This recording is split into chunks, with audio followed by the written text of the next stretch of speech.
રસમ અમારી જુદી, રિવાજ અમારા નોખા, અમારે મન બસ શબ્દો એ જ કંકુને ચોખા. નમસ્કાર દર્શક મિત્રો, અમારો વિશેષ કાર્યક્રમ મા ન્યૂઝના મોંઘેરા મહેમાન સાથે મુલાકાતમાં હું નંદિની અરસિયાણી આપ સૌનું હૃદયવતી હાર્દિક સ્વાગત કરું છું. જેને આપણે સૌ ભગવાન કહીએ છીએ.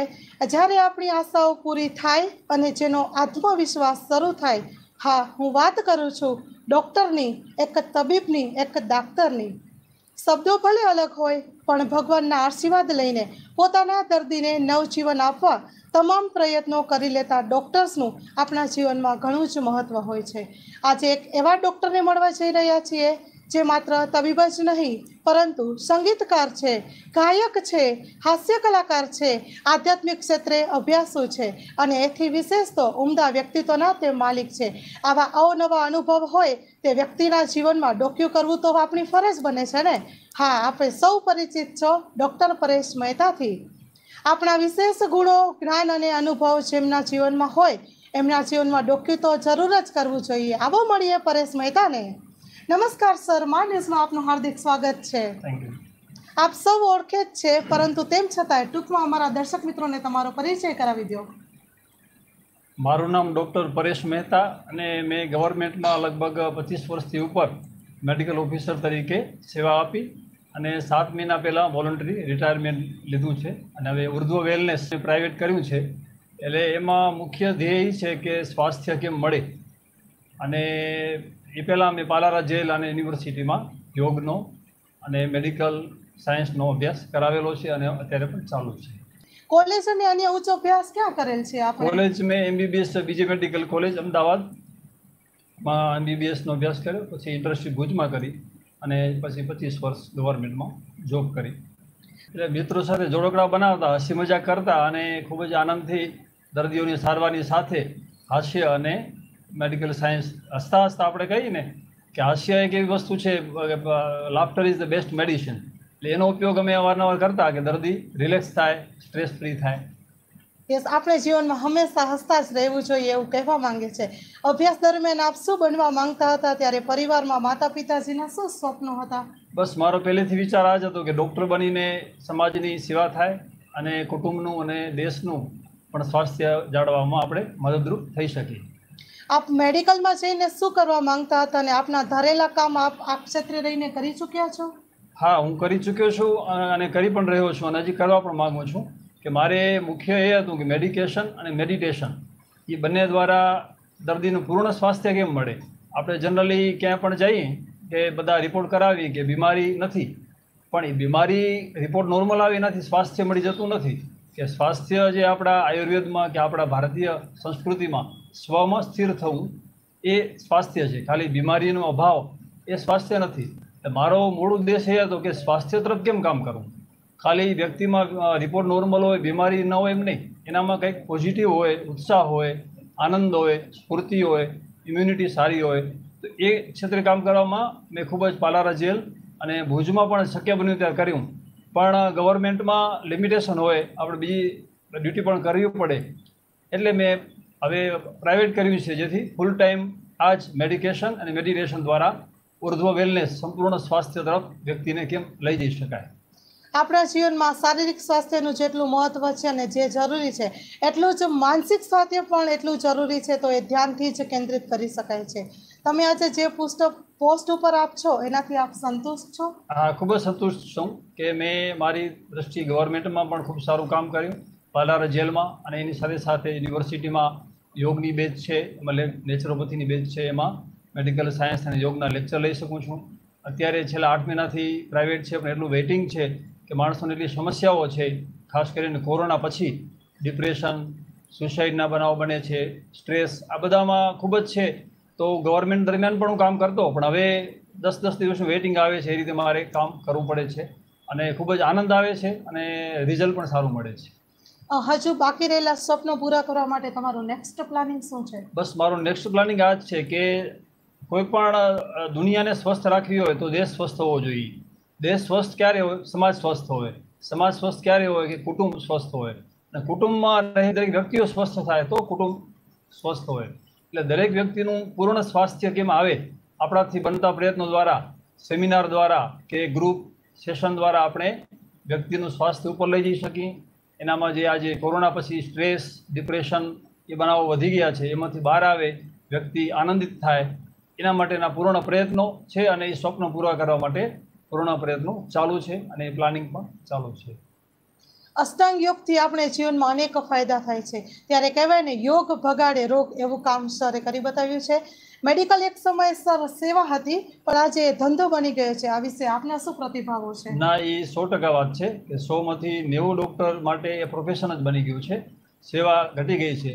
એનું એક કારણ પણ છે કે મેડિકલ અભ્યાસ એટલો ખર્ચાળ બની ગયો છે કે એટલે લોન લઈને ભણવું પડે છે. આ વિશેષ સાયકલ જે બની ગઈ છે કે ખૂબ ખર્ચ કરીને ડૉક્ટર થવું અને એ જે ખર્ચ કર્યો છે એ મેળવવા માટે પ્રેક્ટિસ કરવી, એને કારણે સેવા ઘણાને કરવી પણ તો થઈ શકતી નથી.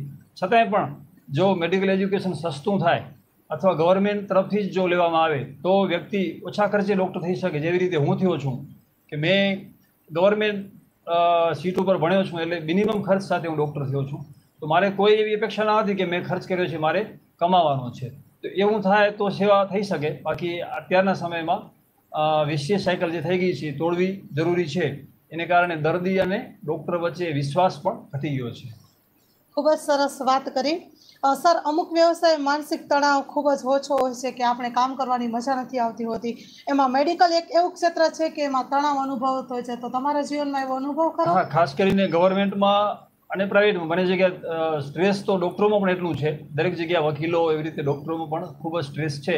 એનું કારણ એક ગવર્મેન્ટમાં જેટલી પોસ્ટ છે એ ભરેલી નથી અને એ પ્રમાણે એક ડૉક્ટરને 4 ડૉક્ટરનું કામ કરવું પડતું હોય છે. અને મારું એક છોડવાનું કારણ એ જ હતું કે મારે જે કામ કરવું એ થઈ શકતું ન હતું વર્કલોડને કારણે. એટલે દર્દીને ન્યાય ના આપી શકાતો, ક્વોલિટી ટ્રીટમેન્ટ ન જાળી શકાતી.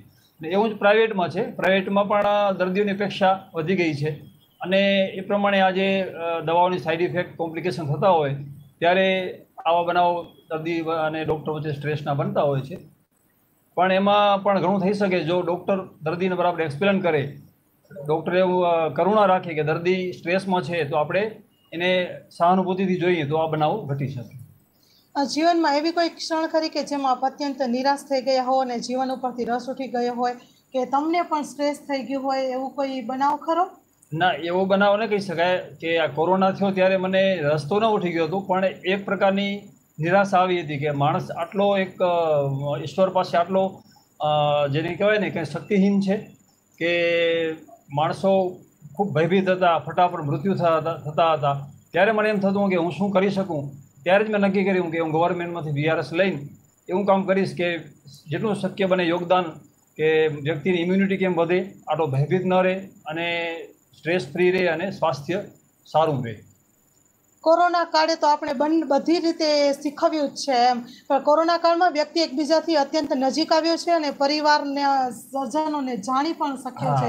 એ વાત તો ખરી જ છે. અત્યારે મારા પરિવારમાં મારા પત્ની ડૉક્ટર કાશ્મીરા મહેતા, જે કચ્છ યુનિવર્સિટીમાં પ્રોફેસર છે અને ડીન પણ છે, એ સંપૂર્ણ જીવન સાથી કહી શકાય. ઇકોનોમિકલ નહીં, જીવનના દરેક નિર્ણયમાં એનો સાથ હોય છે. અમારો પુત્ર 18 વર્ષ પછી જે મિત્રો હોવો જોઈએ એ જ રીતે મારો મિત્રની જેમ સલાહ આપી શકે છે. અને મને બહુ ગૌરવ છે કે એ પણ મારી જેમ જ યોગમાં રસ ધરાવે છે અને મારી જેમ જ એને પણ મેડિકલ સાયન્સની સાથે યોગમાં કામ કરવાનો નિર્ણય લીધેલો છે અને મારી જેમ એને પણ યોગની આયુષ મંત્રાલયની ડિગ્રી પણ લીધેલી છે. સર, હું અત્યારે તમારી આભારી રહીશ કે હું કચ્છ યુનિવર્સિટીની સ્ટુડન્ટ કાશ્મીરાબેન પાસેથી જ ભણીને આવું છું, એટલે અત્યારથી મને ડૉક્ટર કાશ્મીરાબેન મહેતાને યાદ કરવા ઘટે. રૂટીન લાઈફમાં આપના નિજાનંદ માટે, તમારી જાત સાથે રહેવા માટે કેટલો સમય પસાર કરો છો અને એમાં તમે તમારા આનંદ માટે શું શું કરો છો? બસ અત્યારે મેં એવું નક્કી કરેલું છે, પહેલાં પણ એવું જ હતું કે સવારે 10 વાગ્યા પહેલાંનો સમય અને સાંજે 6 વાગ્યા પછીનો સમય પોતાના માટે અથવા કુટુંબ માટે હોવો જોઈએ અથવા મિત્રો માટે હોવો જોઈએ. 10 થી 6 તમે આર્થિક જરૂરિયાત પૂરી કરવા માટે અથવા સમાજની સેવા કરવા માટે કાર્ય કરો કે મેડિકલ પ્રેક્ટિસ કરો. તો એ જ રીતે સવારે હું લગભગ 4 વાગે ઉઠી જાઉં છું. 4 થી 10 6 કલાક મારા શરીર માટે, મન માટે, આત્મા માટે યોગ અને ધ્યાનની બધી પ્રક્રિયાઓ કરું છું. 10 થી 6 સમાજ માટે જે દર્દીઓનું ઉપયોગી થઈ શકું એ કરું છું. 6 વાગ્યા પછી પ્રકૃતિમાં નીકળી જાઉં છું, વોકિંગમાં કે મિત્રોને મળવા માટે કે ફેમિલી સાથે. ખૂબ જ સરસ વાત કહેવાય ને મિત્રો, ક્યાંક ખડખડાટ હસી લેવું જોઈએ, ક્યાંક એકાંતમાં રડી લેવું જોઈએ. ખૂબ ઓછું આપ્યું છે જીવન ઈશ્વરે, જીવાય એટલું મોજથી જીવી લેવું જોઈએ એવું સરે આપણે સાબિત કરી બતાવ્યું છે. આપણા જીવનમાં કોઈ આધ્યાત્મિક ગુરુ ખરા કે એમના વિશે આપણે કંઈ જણાવવા માંગો? મારા જીવનમાં આધ્યાત્મિક ગુરુ આમ જોઈએ તો ઘણા છે, દરેક પાસેથી હું શીખ્યો છું, પણ મુખ્ય ગુરુ ગણાવીએ તો ઓશો રજનીશ, જેની પાસેથી હું જીવનમાં જાગૃતિ કેમ જાળવવી, પડે એ ધ્યાન ધરવું અને રાખવું. એક હાસ્યની વાત કરી દઉં કે એકવાર હું અને મારા મિત્ર રસ્તામાં જતા હતા અને મારો મિત્ર ગાડી ચલાવતો હતો અને અમે ચર્ચાએ ચડ્યા. એણે કીધું કે ધ્યાન ધરવું જોઈએ, મેં કીધું ધ્યાન રાખવું જોઈએ. એ ચર્ચામાં અમે ગાડી ભૂંડારે ભટકાડી દીધી. પછી મેં એને કીધું કે આના આગળ ધ્યાન રાખ્યું હોત તો આવું ન થાત. મતલબ કે ધ્યાન 1 કલાક સવારે ધરવું તો જોઈએ, બાકીના 23 કલાક જીવનની જે ક્રિયાઓ છે એમાં ધ્યાન રાખવું પણ જોઈએ. એટલે આ મને વાત ઓશો સદગુરુ દ્વારા મળી. પછી બીજા હિમાંશુ સ્વામી, એની પાસેથી જીવનની ઘણી શિક્ષાઓ મળી. અત્યારે હું સમર્પણ ધ્યાન પણ કરું છું બાબા સ્વામીનું, એટલે એ પણ મારા ગુરુ કહી શકાય. એવી રીતે અવધૂત બાબા, એમાંથી મને પોઝિટિવ વિઝ્યુલાઇઝેશન, કે જીવનમાં હકારાત્મક દૃષ્ટિકોણ કેમ રાખવો પોતાના માટે, મિત્રો માટે, તો એ એમનાથી શીખવા મળ્યું. એવી રીતે શાહબુદ્દીનભાઈ રાઠોડ મારા હાસ્યગુરુ કહી શકાય, કે જીવનના દરેક બનાવોને હાસ્યની રીતે કેમ લેવા, રમૂજ વૃત્તિ કેમ કેળવવી. સદગુરુ ઓશોએ પણ કીધેલું છે કે હસીબા ખેલીબા દરીબા ધ્યાનમ. અને હાસ્ય એક એવી વસ્તુ છે, એ સમયે માણસ નિર્વિચારો થઈ જાય છે અને ત્યારે કોઈ ટેન્શન હોતું નથી. અને એ હાસ્યના સમયમાં જે માણસની આધ્યાત્મિક પ્રગતિ પણ ખૂબ, અને દરેક માટે સરળ છે હાસ્ય. કે કોઈને એમ કહીએ યોગ કરવા તો અઘરું પડશે, પણ હસવું દરેક માટે સહજ અને સરળ છે. તો એ મને એમનાથી મળ્યું. સંગીતમાં પણ મારા ગુરુ છે એલન ગઢવી સાહેબ, જે અત્યારે ગુજરી ગયા છે, પણ 75 યર સુધી એમણે સેવા આપી. તો સંગીત પણ શીખ્યો, એટલે સ્ટ્રેસ લેવલ મારા સંગીત પણ ખૂબ ઉપયોગી છે. તો આ બધા ગુરુઓ પાસેથી મને કાંઈ ને કાંઈ શીખવા મળ્યું. ગંગા સતી અને પાનબાઈ, એના ભજનો મને ખૂબ જ પ્રિય છે અને હું ખૂબ જ ગાઉં છું. ભક્તિભાવ તરીકે આનંદ આપે છે. એટલે એ રીતે દરેક પાસેથી શીખવા મળ્યું છે. પણ મુખ્ય મારા 7, જેવી રીતે 7નું મહત્ત્વ છે, 7 ચક્ર, 7 સ્વર, 7 કલર, એવી રીતે મારા ગુરુઓ પણ મુખ્ય જઈએ તો 7 થાય છે. અને એ મને ખૂબ જ ગૌરવ છે કે મારા જીવનમાં આટલા ગુરુઓ મને મળ્યા. વાત સાંભળીને તો આપણે મધ્યકાલીન યુગની યાદ આવી ગઈ હોય એવા આધ્યાત્મિક ગુરુની વાત થઈ છે. ત્યારે કહેવાય છે કે ગુરુર બ્રહ્મા ગુરુર વિષ્ણુ ગુરુર દેવો મહેશ્વર ગુરુર સાક્ષાત પરમ બ્રહ્મા તસ્મૈ શ્રી ગુરુવે નમઃ. ત્યારે આપણા જીવનમાં સામાજિક અને આર્થિક તો એટલું જ જરૂરી છે, પણ આધ્યાત્મિક ક્ષેત્રે જ્ઞાન પણ એટલું જ હોવું જરૂરી છે. ત્યારે સર, આપણે કોઈ વાતે ગુસ્સો આવે છે ખરો? એમ મને આ ગુસ્સો સરળ સહજ સ્વભાવગત આવે છે. પહેલાં વધારે આવતું, હવે ઓછો આવે છે. અથવા આવે તો મને ખ્યાલ આવે છે ગુસ્સો આવ્યો છે, એટલે હું કંટ્રોલ કરી શકું છું અથવા એનો સાક્ષી થઈ શકું છું. સર, તમારા જીવનમાં તમે પાલારા જેલમાં જઈ આવ્યા છો, શું આ વાત સત્ય છે? હા, પાલારા જેલમાં જઈ આવ્યો છું, પણ દર્દીઓની સારવાર માટે. ઘણીવાર ઘણા પૂછે કે અમારે 3 મહિના ડેપ્યુટેશન આવે ડૉક્ટરોનું, ડૉક્ટર પરેશ મહેતા ક્યાં મળશે? કે જેલમાં. એટલે બીજા વિચાર કરે કે હવે આજ તો ભલભલા માણસો જેલમાં જતા હોય છે, ડૉક્ટરે જેલમાં જાય તો પછી પાછળથી ખબર પડે કે આ તો જેલમાં નોકરી છે. એટલે આવું હાસ્ય બનતું કે ઘણાને કોઈ કહી મારી જેલમાં નોકરી છે, તો ઘણાને ખ્યાલ ન હોય કે જેલમાં પણ નોકરી હોય. એટલે એવી મજાક થતી. પણ મેં પાલારા જેલમાં ખૂબ જ યોગનું અને મેડિકલ સાયન્સનું કામ કર્યું છે અને આનંદદાયક અનુભવ રહ્યા છે. જેલ આ શબ્દ જ્યારે સાંભળીએ ને ત્યારે આમ વ્યક્તિને તો એમ જ થાય કે કોઈ ગુનો કરીને ગયા છે, પણ ના, ત્યાં ગુનો કરનારને રાખનાર કોઈક ઉપર તો હોય ને, તો એ હોદ્દેદાર તરીકે જેલમાં નોકરી કરીને આપ જેલમાં ગયા છો, એ વાત પણ યોગ્ય છે. સાંભળ્યું છે કે પાલારાના કેદીઓ, જેમાં હત્યાના ગુનેગારો જેવા ખુખાર કેદીઓના જીવન આપણા દ્વારા કરેલા ધ્યાન અને પ્રયોગથી બદલાયા છે. તો એના વિશે અલગથી શું ક્રિએટિવિટી આપ કેદીઓને કરાવતા હતા? બસ, કેદીઓને હું દર બુધવારે સ્પેશિયલ 2 કલાક યોગ કરાવતો. ખાલી યોગ નહીં, એમાં નૃત્ય, હાસ્ય, યોગાસન, પ્રાણાયામ, યોગ નિંદ્રા. કારણ કે જેલમાં જે મુખ્ય જરૂરી છે સ્ટ્રેસ. એ લોકો એક પોતાનું કુટુંબ મૂકીને આવ્યા છે અને એમને ભય છે કે ભવિષ્યમાં શું થશે, ત્યારે એમને ખૂબ જ સ્ટ્રેસ હોય છે. તો એમને સ્ટ્રેસ ફ્રી કરવા એ જરૂરી છે. અને મારી પાસે 40 થી 45 રેગ્યુલર કેદીઓ ધ્યાન કરવા આવતા. અને મેં એમને એક સરળ વાત કહેલી કે સારી વ્યક્તિની જરૂર હંમેશા હોય. જો તમે સારું વર્તન કરશો, યોગ ધ્યાન કરશો, તો તમારી જરૂર જેલની બહાર રહેશે. આ વાત એમણે બરાબર આત્મસાત કરી. અને હું ગૌરવ સાથે કહી શકું છું 40 થી 45 કેદીઓમાંથી 35 કેદીઓ બહુ જલ્દી છૂટી ગયા અને ધાર્યા કરતાં નિર્દોષ પણ સાબિત થયા. અને એમનો જેટલો સમય જેલનો પસાર થયો, સરળતાથી, આનંદથી, સહજ પસાર થયો.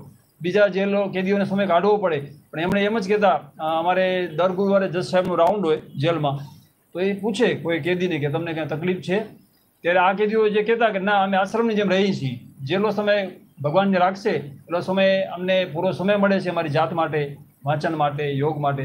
એટલે એટલા દર્દીઓ પોઝિટિવ કે કેદીઓ પોઝિટિવ તરીકે રહ્યા અને પોઝિટિવ બિહેવિયર સાથે રહ્યા, તો એમનું વર્તન સુધર્યું અને એમને લાભ પણ થયો આધ્યાત્મિક રીતે, શારીરિક રીતે, અને જલ્દી પણ છૂટી ગયા. કહેવાય ને કે જેલમાં ગુનેગારને ખરાબ માનવાનું નહીં પણ અલગ માનવાની વાત આવી છે. એમ કોઈ વ્યક્તિ ખરાબ નથી હોતું પણ એ આપણાથી અલગ હોય છે. એમ ભલે એની રીતે કરી હોય પણ તમે ત્યાં ક્રિએટિવિટી કરાવીને પણ તેમને પોઝિટિવ વાઇબ તો આપ્યો છે, એ સારી વાત કહેવાય. એમ મેડિકલમાં જોબ મળવી અને ડૉક્ટર થવું હર કોઈનું સપનું હોય છે. એમ તો આપ કેમ ડૉક્ટરની જોબને છોડી દીધી?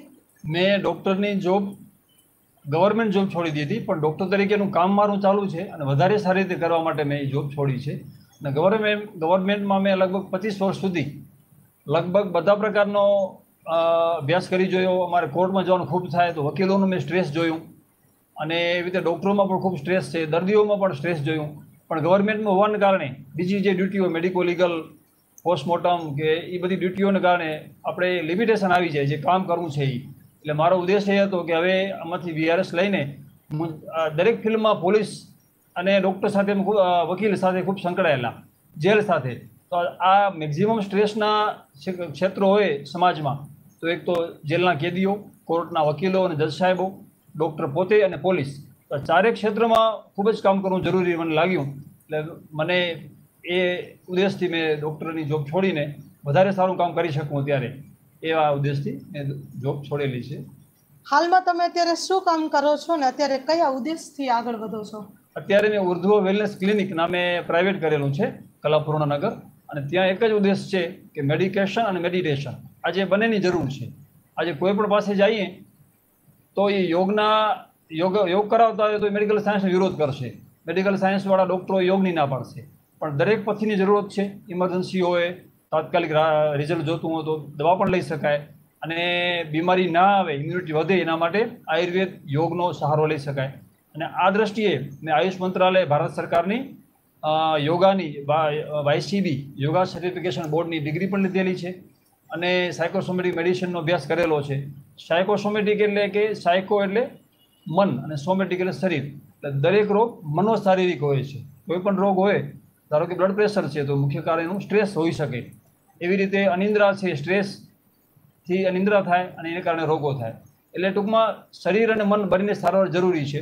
એટલે મારો મુખ્ય ઉદ્દેશ એ જ છે કે શરીર અને મન બંનેની સારવાર અલગ અલગ પદ્ધતિઓ મેડિકલ સાયન્સ, યોગ, સાયકોસોમેટિક મેડિસિનથી કરવી, એવા ઉદ્દેશથી અત્યારે હું કામ કરી રહ્યો છું. આ વાત ઉપરથી તો જાણવા મળે છે એક હાસ્ય કલાકાર, એક સંગીતકાર અને એક ડૉક્ટરમાં સાયકોલોજિસ્ટ અને કાઉન્સલરના પણ ગુણો જોવા મળ્યા છે. સર, ગૌરવની વાત કહેવાય. ભગવાન જો તમને કહે કે કોઈ 3 કામ કરવા માંગો અને આ મારી આશીષ છે, તો તમે કયા 3 કામ કરવા ઈચ્છશો કે તમારી આશા પૂરી થાય? એ 3 કામમાં પહેલું કામ એ કે મારી સ્વની સાધના, કે હું આનંદિત રહું અને હું ટેન્શનથી ફ્રી થાઉં. બીજું કે મારા કુટુંબને, સમાજને અને દેશને આગળ લઈ જાઉં.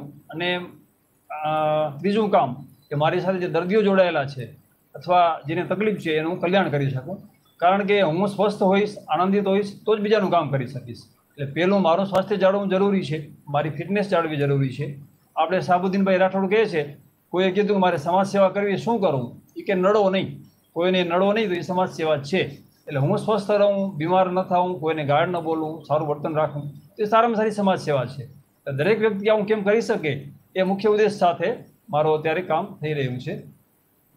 જો પથ્થર નડતો હોય તેને જો પગથિયું બનાવતા આવડી જાય ને, એ પથ્થર મંજિલ સુધી પહોંચાડે છે. ત્યારે હાલ જે આપણા સમાજમાં આસપાસ ચાલી રહ્યું છે એના વિશે તમે શું કહેશો? જેમ કે રાજકારણ છે, ધર્મ છે, સામાજિક પ્રશ્નો ઉઠે છે, આ મુદ્દે તમે તમારા પ્રતિભાવો આપો.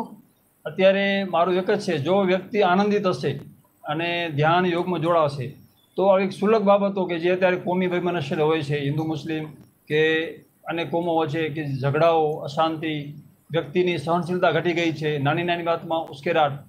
એટલે હું એટલું જ કહું છું કે આપણા ઘરમાં અંધારું હોય તો આપણે દીવો પ્રગટાવી તો અંધારું આવી જાય. તો દેશ દુનિયામાં જે અંધારું એટલે કે કોમી વૈમનસ્ય, અશાંતિ, બીમારી છે, એ દૂર કરવાનો એકમાત્ર ઉપાય યોગ અને ધ્યાન. વ્યક્તિ યોગ અને ધ્યાન કરશે, એના જીવનમાં આનંદ આવશે અને આનંદરૂપી દીવો પ્રગટશે તો અંધકારરૂપી આ જે સમસ્યાઓ છે એ ઓટોમેટિક જતી રહેશે. આથી મોદી સાહેબે જે અભિયાન ઉપાડ્યું છે આખા વિશ્વમાં યોગનું, એ ઘરે ઘરે પહોંચવું જોઈએ. દરેક વ્યક્તિએ યોગ, ધ્યાન અને એ કરવું જોઈએ. અને યોગનો મતલબ સંકુચિત નથી કે યોગાસન. યોગ એટલે સ્વ સાથે જોડાવું, પરમાત્મા સાથે જોડાવું.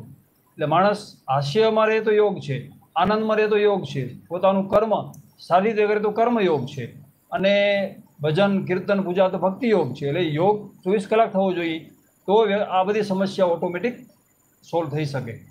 સર, તમારા જીવનમાં કોઈ એવો અનુભવ ખરો કે તમે અતિ આનંદિત થઈ ગયા હો અને ખુશીની પલ માણી હોય, તો તમે એ કહેવા માંગો છો? અતિશય આનંદિત મને જ્યારે અનુભવ થયા ત્યારે મારા સદગુરુ હિમાંશુ સ્વામીને લાઈવ મળ્યો પહેલી વાર. એનાથી પહેલાં ઓશો સદગુરુને મળે, આપણે જીવન શરીર છોડી દીધું હતું. પછી જીવન સદગુરુ એમને વાત કરી કોને કહેવાય, એમને મળ્યો ત્યારે મને એક અતિશય આનંદ થયો. એવો આનંદ ક્યારે થયો નથી. બાકી ધ્યાનમાં, યોગમાં કે સંગીતમાં જે શ્રેષ્ઠતમ આનંદો મળે છે ત્યારે એ મારા અનુભવ છે.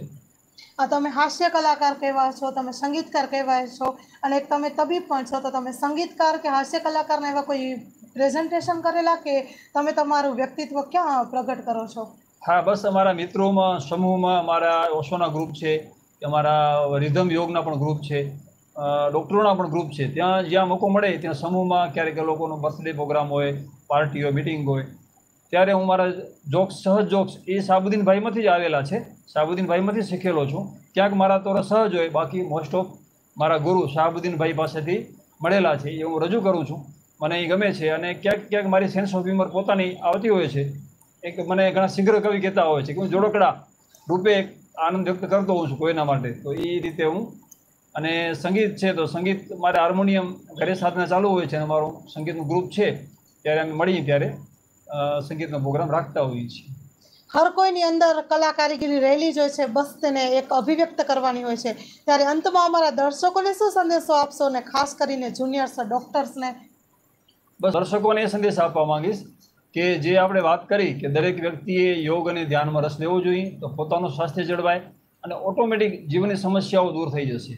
આજે સમસ્યાનો દૂર કરવા જઈએ તો બહુ વાર લાગે. આપણે ઝાડુ લઈને, લાકડી લઈને અંધારું કાઢીએ તો દૂર નહીં થાય, પણ એક દીવડો પ્રગટાવી દઈએ પ્રકાશ રૂપી, તો ઓટોમેટિક, એટલે પ્રકાશ એટલે યોગ અને ધ્યાન, અને આનંદિત કેમ રહેવું એ સંદેશ. તો અને જુનિયર ડૉક્ટર્સને એ કહેવાનું કે આપણે ડૉક્ટર્સના ફિલ્ડમાં આવ્યા છીએ તો દર્દીને એની સમસ્યાઓ, તકલીફોને ખૂબ જ હૃદયપૂર્વક, સહાનુભૂતિપૂર્વક જોવી જોઈએ, જેથી એને આપણે વધુમાં વધુ ઉપયોગી થઈ શકીએ. દર્શક મિત્રો, જીવનમાં ભાવ, પ્રભાવ અને અભાવથી વ્યક્તિ એકબીજાને મળે છે. ત્યારે જીવન એક પુષ્પ નાનું, આજે ખીલી કાલે ખરી જવાનું. જો સુગંધ હશે તો મહેકવાનું, નહીતર કાદવમાં પડી જવાનું.